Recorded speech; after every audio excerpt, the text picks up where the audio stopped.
ఖచ్చితంగా చేయాల్సిన 16 విధులు.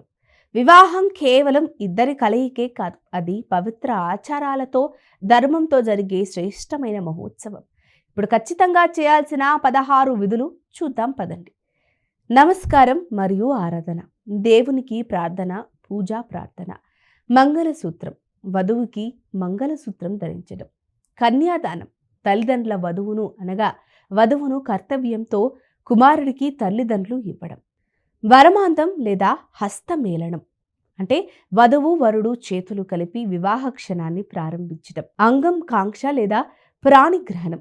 దంపతులు ఒకరినొకరు హృదయంగా చేతి కలిపి శుభాకాంక్షలు చెప్పుకోవడం. మంగళ ఫలకము లేదా మంగళ కాంతి. వివాహ ఆచారంలో మంగళం, దీపారాధన, అలాగే సప్తపది 7 పల చుట్టూ వ్రతాలు. అష్టాంగ వ్రతాలు అంటే మంగళ కార్యాలు. వివాహం క్రమంలో అంటే ఆధ్యాత్మిక విధులు నిర్వర్తించడం. మంగళ ప్రదక్షిణ అంటే మంగళ ఫలక చుట్టడం. వధువు వరుడు మంటల చుట్టూ తిప్పడం అంటే వారిని ఆ మంటల చుట్టూ అడుగులు వేయడం అని.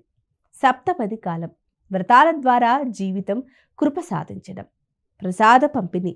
పూజ తర్వాత కుటుంబం మిత్రులకు ప్రసాదం ఇచ్చి శ్రేయస్సు లభించడం అని. ధన్యవాదం మరియు ఆశీర్వాదం అంటే పెద్దలు దేవతలకు ధన్యవాదాలు. అందువల్ల వివాహంలో ఈ 16 విధులు కేవలం సాంప్రదాయం కాదు. ఇవి భక్తి, శాంతి, అదృష్టం మరియు కుటుంబ సంపర్కానికి పునాది.